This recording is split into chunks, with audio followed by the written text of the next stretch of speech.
Normalement, la FFF et la FIFA essayent d'aller dans le même sens. En tout cas, quand la FIFA interdit quelque chose, les fédérations de chaque pays essayent d'aller dans le même sens. Après, ils sont obligés à accepter. Il y a des choses sur lesquelles ils sont obligés, il y a des choses sur lesquelles tu as des tolérances. Ok. Donc, en France, ça c'est interdit. En France, en tout cas, c'est interdit formellement. Avant 18 ans, Avant de toucher l'argent. Ouais, si on prend les 5 marchés importants de foot. Pour les agents, c'est-à-dire qu'il y a quand même des transactions financières. Pour les familles, pour le joueur, il y a quand même des enjeux financiers. Pour les clubs, il y a plein de mécanismes aussi de compensation et de transfert. Là, on parle vraiment de la commission pour les agents. Là, on parle que pour les agents. C'est absolument pour les agents. Non, j'avais bien compris le truc. À 13 ans, tu signes un ANS. Tu vois, dans un très grand club, t'es un espoir, t'es le meilleur joueur de l'INF Clairefontaine, tu signes, je sais pas, au Paris Saint-Germain, t'as une prime à la signature très importante, t'as un contrat très important. Mais qui est qui touche la prime à la signature? Normalement, la famille, et c'est normalement pour le joueur à ses 18 ans. C'est ça. Il faut qu'il attende 16-18 ans.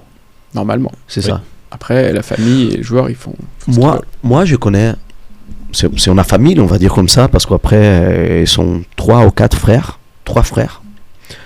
Je vais pas citer, mais bon, parce que c'est pas correct. Le plus petit, il est entré dans le centre de formation de Paris Saint-Germain. Et d'un jour à l'autre, les autres travaillaient chez Nike Store, je sais pas quoi. C'est des systèmes de compensation, c'est ça que tu dis? Non, pour le sponsoring, c'est à part. C'est-à-dire qu'aujourd'hui, les grosses marques ont aussi, comme les clubs, des scouts qui vont recruter les joueurs le plus tôt possible pour leur faire signer un contrat de sponsoring.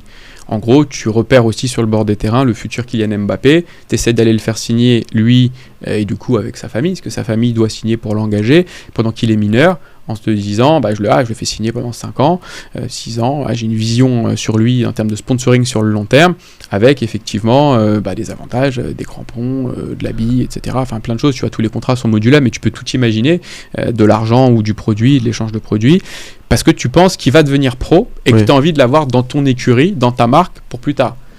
Et en France, les gens n'avaient pas touché, par exemple, du sponsoring, l'argent. Oui, bien sûr. Et pas toucher l'argent. Bien sûr. Alors après, c'est pareil. Je pense qu'il y a la même règle qui dit qu'il touche l'argent, c'est sur un compte. Tu vois, c'est séparé entre. Ça, c'est une règle de l'État. Oui.